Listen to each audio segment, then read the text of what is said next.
Hello and welcome to this leadership session on personal success. And in this context, we're going to focus on how to move out of survival and into a more positive state. I'm Brian Sampson, founder of Hawkesbury Consulting and your facilitator today. I specialize in leadership development, coaching, and senior team performance. Today, we're going to concentrate on three things. Firstly, how to move from a feeling of surviving to thriving, and what's actually going on in our brains when that happens. Secondly, we're going to look at the importance of wants and needs and how we can create a map of these. But I'll talk about that a little bit later. Lastly, I'm going to share some simple steps to take so that you can manage emotions in the workplace. And all of what we'll be discussing is relevant for yourself as an individual, but also for you if you're the leader of a team. The session will last for about 15 minutes. And in that time, you'll be encouraged to reflect, learn, and do. You'll find it useful to take some notes as we go. And I'll ask you questions just to get you thinking.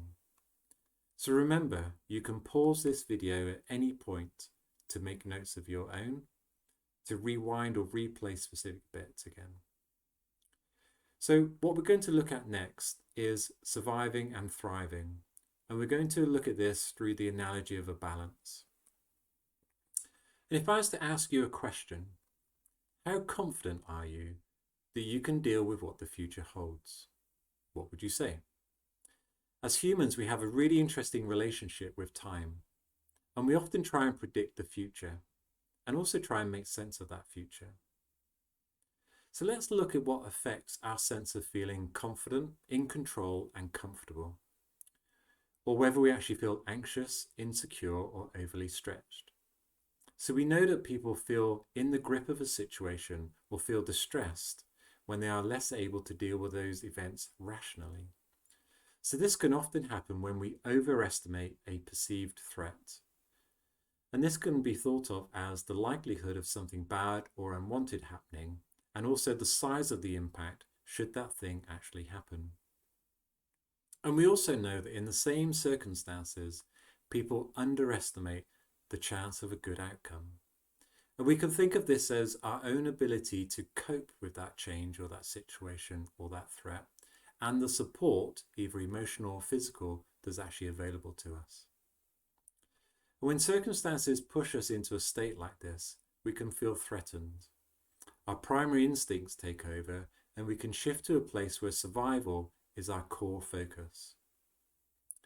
And when in a state of perceived threat, where we feel overwhelmed, we can sometimes behave out of character. We can do, say, or think things we later regret. It's a state that we're most likely to react rather than respond in a reasoned way. But what's also interesting is that these moments where we feel threatened or overwhelmed, or when we feel in survival mode, are actually connected to situations we've been through before and survived. And it's very likely you made it through those circumstances even if they were difficult. So why is it that some of us fall into the trap of overestimating this threat and underestimating our chances of a happy ending? So this might be really relevant for you right now, or it could be relevant for someone in your team. But understanding what keeps us in a threatened state can be useful in understanding where our energy levels are going down, and also why our sense of self-worth and ability to reason are also coming down.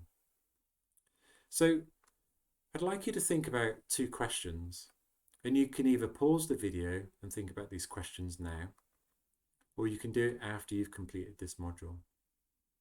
But by seeing and experiencing the contrast between these two states, you can appreciate what other people might be going through. So next, we're going to look at a really simple tool that channels attention and energy into the things that really matter most, that allow us to be our best self. It also asks us to face some of the things we might be avoiding. And we're going to use a framework for this that just balances two very different but similar things.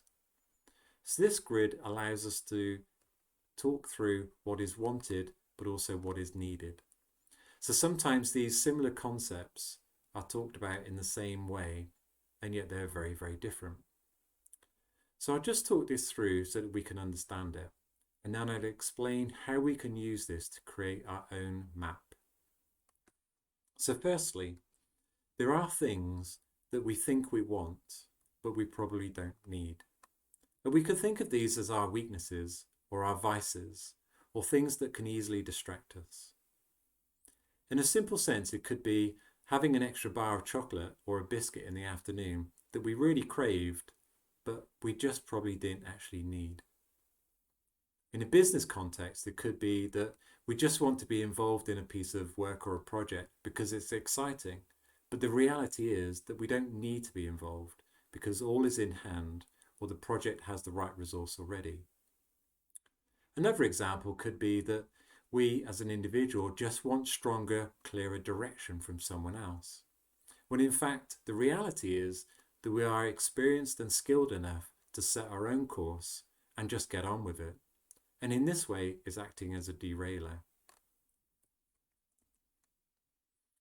So this second quadrant talks about things that we think we want and also things that we need. And again, here are just some examples for you. So it could be that freedom and responsibility are absolutely core for us in terms of feeling self-worth. And it could be that recognition and praise are really where we get our energy from. So in this quadrant, we can really start to capture the things that motivate us.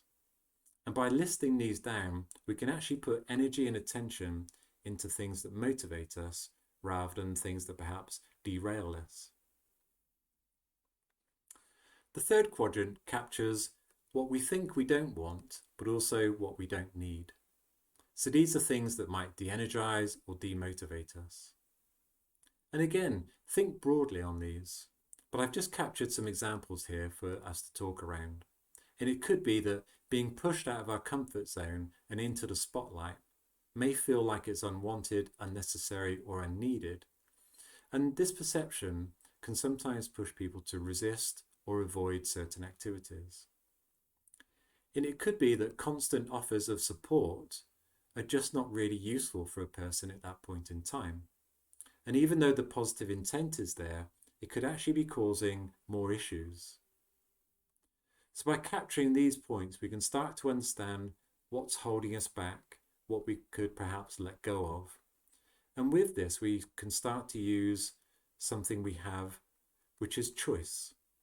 We can either accept a situation or we can try and change the things that we can control and influence. So the final quadrant is stuff that we know we probably need, but really we don't want it. Again, as examples, it's proven that learning is sharpest when we try some things but get it wrong, when we learn from our mistakes. Yet not many adults easily embrace failure or actively seek opportunities to take these risks. Another example is feedback. Feedback is often avoided, but can be an invaluable source of information for us. So how do we use this? Well, you can either pause the video right now and do this, or you can do this after you've completed the module. But take a blank piece of paper and split it into these 4 boxes. And when you're creating your wants and needs map, think deeply and give yourself time to consider what sits in each of the 4 quadrants. And take your time with this. Be open and honest. Because if you can't reveal these thoughts to yourself, it can be very difficult to resolve or change anything. But once you've populated all 4 of the boxes, think about this. What can you get rid of? And also, what can you do to get more of the stuff that drives energy for you? With this insight, you can build a very simple plan to achieve just 3 of those actions. Why 3? Well, any more than 3, and the chances are you'll spread your attention too thin to actually achieve any of them. And if you're thinking of this as the team leader, consider someone in your team that you could easily do this with together during a one-to-one.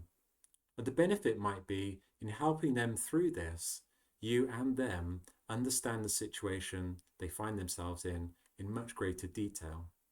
And with this, you can actually form a plan together. So finally, we're going to take a look at what can be done to handle emotions in the workplace. And again, this might be relevant for you or someone in your team. First of all, know your triggers. Typically, we experience strong emotions when a situation or person pushes up against a personal value or belief. And being aware of this and the underlying belief, and also the trigger, can help you anticipate and manage situations more skillfully.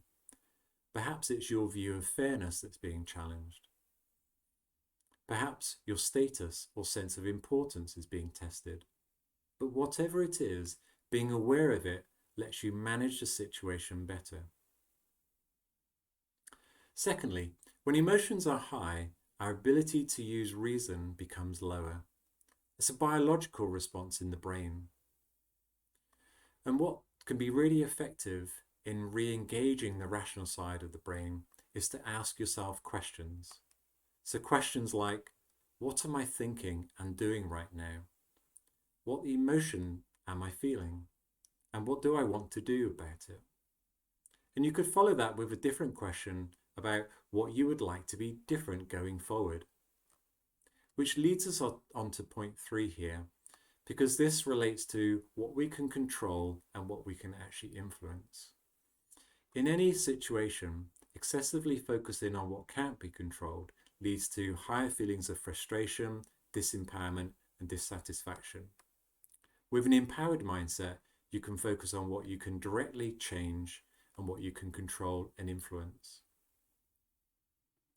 Number 4 is a very simple reminder to just physically take breaths. We know that when we're getting emotional, that our breathing slows and becomes much more shallow. We also know that a great way to slow down this response is to take deeper, longer breaths. So not only does this slow down the response of stress, it also allows the body to take in much more oxygen, something that hampers our thinking when we actually get distressed. Finally, over the long term, you may want to consider talking your situation through with someone else. Often, the story or script we hold in our head seems really sensible, and as soon as we speak that aloud to someone else, we give it a voice. And when we give it a voice, we can sometimes see that it's not actually sensible at all, or indeed reasonable. Also, talking things through with someone else can help you create a feeling of being understood and listened to. And although this may not resolve the situation, when we feel listened to, that can be valuable in its own right. So in the context of leading a team, consider these things. And as a leader, what can you do more of to support your team in this way?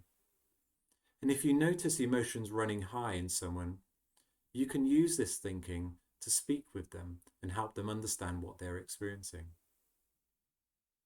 So we're coming to the end of this module, and it's useful to reflect briefly on what stood out for you or what you feel motivated to try. And after this session, you'll find it useful to review the notes you've written or indeed re-watch this session. And now we have come to the end. And thank you for taking the time to develop yourself here with me today. I'm Brian Sampson of Hawkesbury Consulting, and today we've been talking about personal success and shifting from surviving to thriving. Again, once you've finished this video, try to stay in the learning zone a while longer. Write down a commitment you will hold yourself to. What could you easily try for 30 days, simply to see what happens? And so here are some contact details for you on the Leadership Academy, but also myself as your facilitator. Remember to look out for other leadership sessions like this on the Leadership Academy, and also the leadership guides, which cover topics from coaching to creativity to well-being tips and emotional intelligence. Thank you.